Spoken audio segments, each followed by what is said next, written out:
Atragon's one of those weird films where I'm not even sure if it's a kaiju movie. It does have a kaiju in it with Manda, but I'm not even sure if it properly counts since you're on screen for about 15 minutes in total. It's peculiar and I don't even really think I should cover it properly, but I decided to because I fucking love Manda, and that's pretty much the only positive I can give this movie at the start. Now, before we get into this, please sure to subscribe if you do like this kind of content, and let's head straight into the film.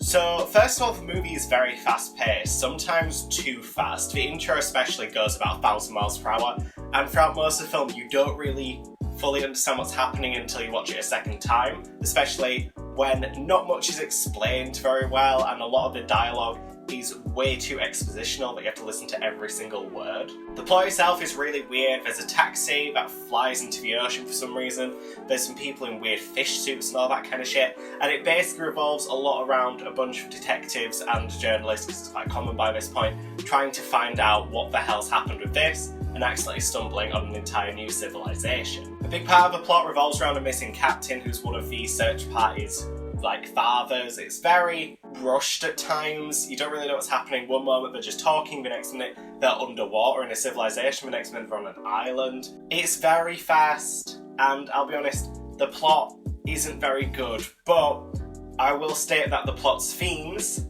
are brilliant. They're very, very dark and unexpected, especially this kind of movie. They essentially revolve a lot around both Japan's current opinion on warfare, nuclear warfare, all that kind of stuff, compared to Japan in the 1940s opinion during the Second World War. It's quite emotional to see, especially with a lot of stuff with Japan in the 1940s basically being, we're not going to stop until every one of our people is dead, compared to now, even like back in the 60s now, where Japan is very anti-war, they're very anti-military. They basically only use their military to defend themselves, they never declare war properly. And it's very interesting, especially for a movie so early on and so close to the Second World War, to actually tackle this kind of subject matter, and it's done extremely well.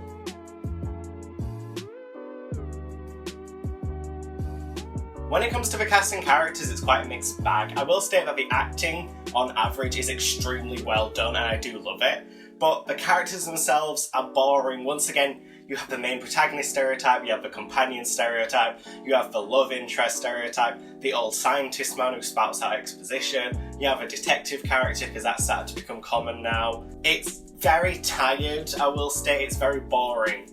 But I do have to single out two performances especially. Captain Jinguji is probably one of the most interesting characters throughout the movie. They essentially represent Japan's wartime feel in the 1940s. It's very interesting to see, especially with how much this character really gets into the depth that the themes wanted to express. Admiral Kasumi is essentially the opposite, representing Japan in modern times. It's very great, and their connection between each other is done so well throughout the movie since they knew each other during the war, and comparing that to now. There's a lot of conflict between those two especially, and it's probably the best conflict between characters in the movie, which isn't really difficult to say because a lot of the characters are clean-cut, very boring to watch. These two are absolutely outstanding to watch, well done to their actors, because it's probably the best part of the movie minus Manda.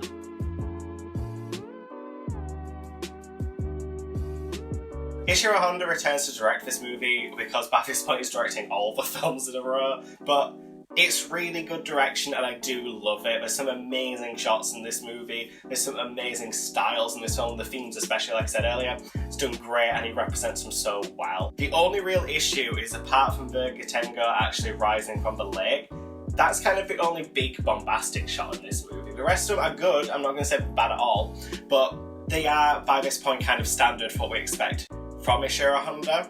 It's not, once again, not bad, just I expected a bit more at times. Even so, the underwater scenes on their own really do represent how good this movie can get with its style of cinematography and its directing.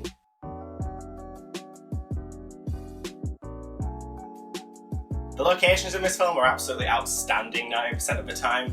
The interior stuff for the Gatengo, wow, is all I can say. The realism behind that is so good, especially for 1963. The civilization of Mu especially looks great. It looks like a civilization that's actually been there for thousands of years. It's worn and torn in some places look way too clean, as in they've just finished cleaning them.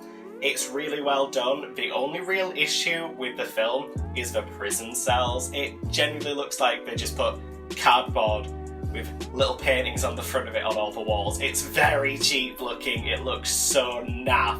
It's quite shocking. My only real guess is that they ran out of budget by this point, because otherwise there's no excuse for how shit it looks. But still, overall, it's the same kind of quality that we've seen time and time again by this point. It's so good 90% of the time, apart from those prison scenes. It's really surprising how they were still able to do it, and the sets for the underwater locations where Manda's sitting, wow.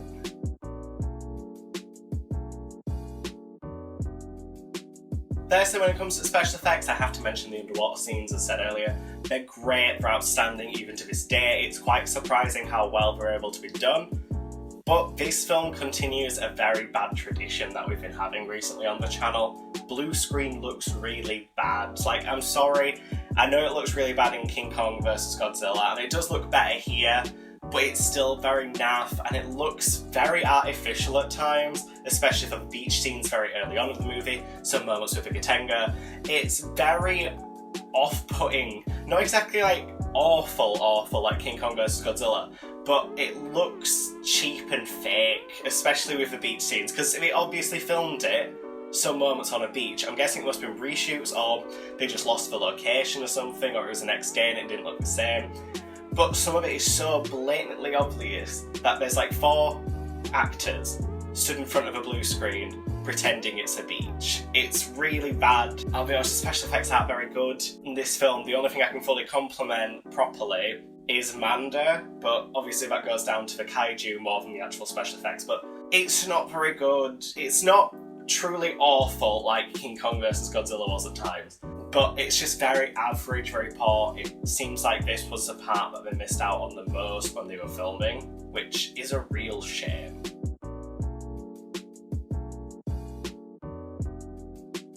Ikari Fube is back, and I'm very happy with this. Obviously missed out with Mothra, but he came back for King Kong vs Godzilla, except I didn't see any of that work because I watched the American version. Yay! But with this film he does really well, I think, especially for the Gatenga theme itself, which is still used in other Godzilla movies such as Godzilla Final Wars. There's a remix of it or something that sounds very similar to it in my opinion. It's not his greatest work, but compared to stuff like Baron, my god is this a step up. It's a lot of fun and I do enjoy the soundtrack in this film. It's just a little bit more of the same at times.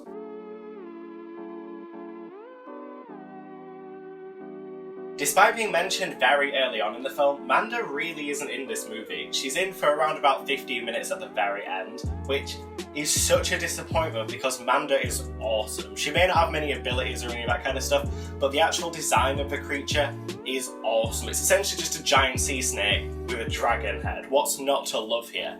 She looks gorgeous and looks even better in Destroy All Monsters, and then looks absolutely incredible in Godzilla Final Wars. So 10 out of 10 marks to me when it comes to Manda. She is one of my favourite kaijus, and I'll just be honest, if I ever got the chance to make a Godzilla movie, she would be right there in the top billing. Fucking love Manda, no issues here at all.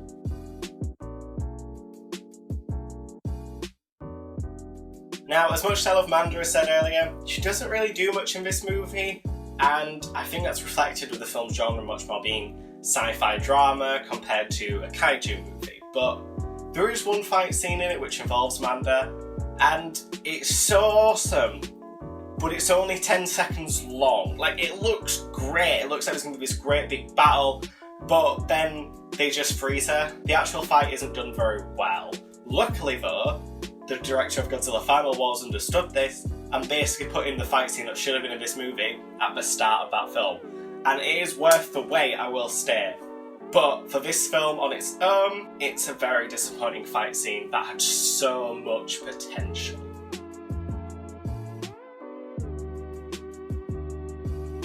Overall though, I would say Atragon's a pretty decent movie, especially for the film's themes, which are so difficult to tackle, but they did so damn well. It's really surprising, especially only about 18 years after Second World War ended. It's brilliant to see. There's a couple of great characters, as I said earlier. My favourite thing, of course, is Manda. Even though she doesn't appear much in this movie, my god, I love this kaiju. The biggest issues, of course, is the fight scenes. Some of the characters are really, really bad, and the special effects are quite off at times, but it's definitely not a bad movie and one I'd probably recommend to a lot of people, which is why in total I give Atragon a 6 out of 10. It is fun, it just needed a bit more polish in my opinion, and the fact it's not a kaiju movie kind of takes me out of it when it really should have been. Thank you very much for watching. If you did enjoy this, please be sure to like and subscribe. Now, if you head up here, then you'll see a playlist of all the other Godzilla reviews. If you head over here, you'll see all my L. Jackson review stuff because I hate myself. We're going to be going through Mothra vs. Godzilla next, and until then, I hope you enjoy the rest of your week, and I'll see you on Saturday. Goodbye!